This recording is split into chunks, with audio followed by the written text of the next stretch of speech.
스가랴는 하나님이 이스라엘을 회복하실 때 나타날 여러 가지 예언들을 좀 하고 있죠.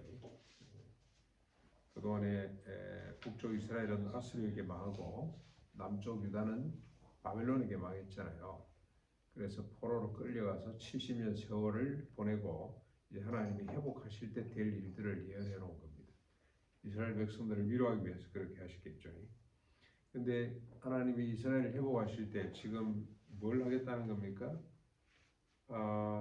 이스라엘 주변에 있었던 나라들, 하드락 도시들이죠. 성읍들, 나라들, 성읍들입니다. 하드락, 다메섹, 하맛, 두로, 시돈, 아스클론, 에그론, 아스돗, 블레셋, 이 지명과 그 다음에 또 국가 이름이 쭉 나왔는데 이런 나라들을 어떻게 한다는 겁니까? 쳐서 없애버리겠다는 겁니다. 불로 삼켜버리겠다. 끔찍한 말씀입니다. 이렇게 하시겠다. 우리 예수와 믿는 젊은이들은 이런 부분을 상당히 부담스러워하죠. 부담스러워하는 것이 아니고 불쾌하게 생각합니다. 왜 하나님은 자기가 사랑하는 선택한 민족이라고 사랑하고 주변 국가를 이렇게 비참하게 없애려고 하느냐. 하나님은 폭력의 하나님, 전쟁의 하나님 싫다. 신약의 예수님은 평화의 예수님이라 좋은데 구약의 하나님은 무지막지하고 잔인하고 그래서 구약은 아예 안 본다. 이스라엘 전투사를 우리가 뭐 때문에 보냐 이런 사람들 많죠. 그런데 여러분 여기 하나님의 큰 뜻이 있습니다. 이런 나라들을 침멸하시겠다고 하는 데는 하나님의 한이 들어 있다고. 그래서 우리가 이 부분을 자세히 들여다봐야 됩니다. 왜 하나님께서 이런 나라들을 없애려고 하느냐, 이런 나라들을 이렇게 싫어하시고 진멸하시려고 하느냐를 우리가 먼저 좀 알아야 됩니다. 이 나라들의 특징 몇 가지가 나오죠. 특별히 두로 시돈 지방. 여러분 이게 이스라엘 나라 바로 북쪽에 있는 나라입니다. 그렇죠? 두로 시돈 이 알파벳을 만들어내고 여기 뭐가 풍부하다 그랬습니까? 지혜가 풍부하다. 아주 머리가 좋은. 그러니까 여기 저 지식이 아주 뛰어난 요즘으로 치면은 어떤 나라일까요? 머리 좋기로 유명한 나라? 현대 산업과 기술을 주도하고 있는 나라가 뭐 중국도 엄청나게 빠른 속도로 자라오죠. AI 뭐 이런 사업에 어마어마한 막대한 우리 한국과 한 100배 정도 차이가 나더라고요. 투자하고 그래서 모든 백인 클럽 그 다음에 백인 운동하다가 지금은 천인 운동하다가 지금은 몽땅 운동한다 그러죠. 전 세계에 있는 지식인들을 중국으로 흡수해 드린다고 어마어마한 연봉을 주고 그 다음에 복지를 보장해 주고 이러니까 지식인들이 그냥 막 중국으로 들어가가지고 중국의 과학기술 발전이 그냥 무섭도록 올라가잖아요. 당시 세계의 지식의 중심지가 두로 시돈 지방이라고 보시면 돼요. 그 나라를 주님이 깨트리겠다는 거 아닙니까? 왜 깨트립니까?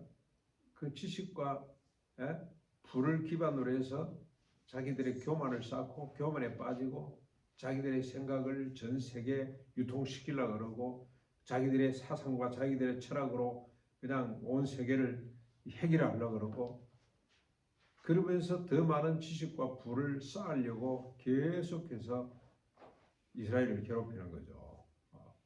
주변 국가들을 이스라엘뿐만이 아니고 주변 국가들을 괴롭히는 여러분 간단하게 이렇게 생각하시면 돼요. 돈으로 생각해 보면 돼요. 돈, 부와 권력과 지식과 명예와 쾌락 끝이 있겠습니까? 끝.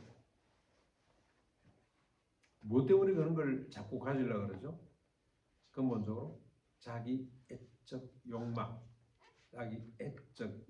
때문에 여러분 우리 둘의 영성입니다. 이게 둘의 영성.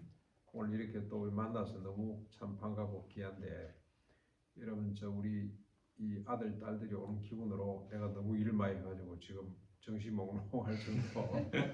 여러분 내가 반갑게 대해야 되는데 그렇지 못하더라도 조금 이해해 주십시오. 이렇게 왜 반가우냐 왜 좋으냐 이런 말이 통하기 때문에 자기의 욕망 그래봐야 사람들은 잘 못 알아들어요. 자기의 욕망 이게 지식과 부, 권력과 명예, 쾌락을 계속해서 쌓아가고 만족이 없습니다. 만족. 절대로 그만해야지. 여러분 요즘 최근에 한참 매스컴에 오르내리는 여인 한 사람 있죠. 그 남편과 더불어 그 사람들이 백이 몇 개나 될까요? 디올백? 예? 뭐 디올이 그렇게 좋은 건가? 구찌가 그렇게 좋은 건가? 똑같은 거 아니에요? 근데 그 어머니 돈이 얼마나 많아요. 그런데 또 뭐 도로를 막 그냥 고속도로를 막 어디로 막 돌렸다 그러고 왜 그럽니까? 그 사람들에게는 만족이 없습니다. 한 1,000억쯤 있으면 만족할 것 같죠? 절대로 안 돼요. 아마 그런 사람들은 저 63빌딩, 나는 63빌딩이 제일 탐이 나더라고. 그 다음에 롯데타운가? 잠실에 그 앞을 지나갈 때마다 어떤 생각이 들까요? 나는 언제 저걸 한번 가져보지. 끝이 없어요. 욕망이라는 것은 끝이 없습니다. 그래서 계속해서 주변 사람들을 괴롭히고 결국은 누구를 괴롭히나요? 자기를 괴롭힙니다. 이건 언제 끝이 날까요? 추구야 끝이 나. 추구야 끝이 나. 근데 하나님께서 그걸 지금 깨트리겠다는 거 아닙니까? 그 가치를 깨트리고 대신에 깨트리고 끝나는 것이 아니고 그 땅에 뭘 심습니까? 이스라엘을 다시 심어서 눈물을 닦아주시고 여러분 다 묵상하셨죠? 서가래 앞에 보면 눈물을 닦아주시고 다시는 곡하는 소리나 탄식하는 소리가 없게 될 것이며 그리그리마다 어린 아이들이 그냥 어우러져서 노는 소리가 진동을 할 것이며 노인들은 지팡이를 짚고 걷는다. 지팡이를 짚고 걷는다는 뜻은 뭡니까? 나중에 늙고 늙도록 오래오래 살면서 거리에 앉아 사람들이 행복하게 사는 것을 보게 될 것이다. 꼭 그렇게 주님이 소원을 지금 계속 이야기를 하는 겁니다.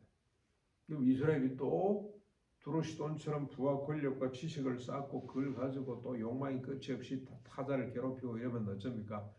근데 하나님께서 회복하실 때는 더 이상 그런 가치를 쫓는 사람들이 아니라 부와 권력과 지식, 다시 말하면 자기의 욕망을 쫓는 존재가 아니고 완전히 새로운 인간으로 주님이 개조하셔가지고 뭘로 개조하십니까? 메시아. 계속 여러분의 핵심은 메시아입니다. 주님이 오셔서 무슨 일을 하죠? 십자가 부활로. 십자가 부활이 뭔데? 우리 죄를 용서하는 것 정도로 끝나는 것이 아니라 우리 죄 값을 주님이 대신 지불해 주시고 사망이죠. 그렇죠? 예, 그뿐만이 아니고 우리 옛사람, 이 두로시돈 지방 주변 국가들이 갖고 있는 가치를 쫓는 옛사람, 인간의 본성입니다. 본성. 옛 본성을 십자가에 못 박아버리고 주님이 부활하실 때 우리 부활의 첫 열매가 되실 뿐만이 아니라 우리를 새로운 피조물로 다시 태어나도록 그게 하나님이 약속하신 바예요. 그게 십자가 부활의 비밀이야. 우리를 다시 태어나게 해서 다시는 자기 자신을 위해 사는 사람이 아니고 어떤 사람이 됩니까? 타자애적 열정으로 사는 사람으로 만들어 주시는 거예요. 그래서 오늘 나오는 말씀이 뭐가 나오죠? 공의와 인애, 평화라는 말이 계속 나옵니다. 공의와 인애를 추구하는 사람으로 자기애적 욕망, 부와 권력과 지식을 쌓고 그러면서 자기를 표준화하고 주변 사람들을 부정했던 타자를 부정했던 인간을 하나님이 땅에 묻어버리고 이제는 하나님의 백성을 새롭게 하시는데 타자를 위해서 자기를 부정하는 타자를 위해서 에로스적 열정이 아니라 자기를 위해서 에로스적인 어떤 욕망을 쫓는 사람이 아니라 타자를 위해서 아가페적인 열정을 쫓는 사람으로 거듭나게 하겠다고 하는 것이 이 스가랴뿐만이 아니고 모든 선지자를 통해서 주시는 하나님의 메시지입니다. 이번에 우리 항거하자고 항거 뭘 항거하는 겁니까? 세상의 가치? 세상의 가치가 뭐죠? 자기애적 욕망, 부와 권력과 지식을 자기 것으로 삼고 더 확장하기 위해서 타자를 부정하는 이런 정신, 이런 가치, 이런 영성, 이걸 우리가 항거하는 겁니다. 뭘로 항거합니까? 그걸 부정하고 그러면 우리는 어떻게 살아야 되는데? 새로운 가치죠. 새로운 가치를 세우는 거죠. 새로운 가치가 뭡니까? 타자 애적 섬김의 가치. 왜 우리가 타자의적 삶을 살아야 돼요? 기독교 윤리죠. 여러분 할 이야기가 너무 많죠. 우리가 서로 하나이기 때문에. 그래서 일가수도원이에요. 일가수도원. 한 일자의 집 같자. 우리가 한 집안 식구들. 하나님은 모든 인류를 한 혈통으로 태어나게 하셨고 만드셨어요. 내가 왜 우리 목사님을 책임져야 됩니까? 여러분 오는데 내가 왜 풀을 베고 이 청소한다고 지금 정신이 하나도 없어. 우리 전도사님도 하면 몸살할 거야. 계속 지금 반복되는 바람에 왜 이렇게 해야 돼요? 우리가 서로 하나이기 때문에. 그래서 우리가 서로 무한 책임을 지고 같이 돌아봐야 되고 아침 7시 온 사람이랑 오후 5시 온 사람을 어떡합니까? 동일한 임금을 주는 나라가 하나님의 나라잖아요. 예? 왜 우리가 동일한 임금을 줘야 돼? 아침 7시 온 사람은 능력 있는 사람이고요. 첫 번째 취업이 된 사람이고 오후 5시 온 사람은 취업이 안 되는 사람들. 루즈 같은 인생들이 있잖아요. 요즘 소위 세상에서 구분하는 루즈 같은 사람들. 그 사람들 아무것도 써주는 사람이 없어. 능력도 없고 실력도 없고 아무것도 없어요. 근데 하나님의 나라는 똑같이 임금을 줘. 똑같이. 억울하지. 아침 7시 온 사람은 불공평하고 왜 하나님이 그렇게 하시라 그랬어요? 서로 하나이기 때문에. 그래서 내 중심이 아니고 우리 모두 중심으로 서로를 살피고 세우는 이게 우리 기독교 영성이라고 할 수가 있고 이것이 진정한 한금이다. 한금.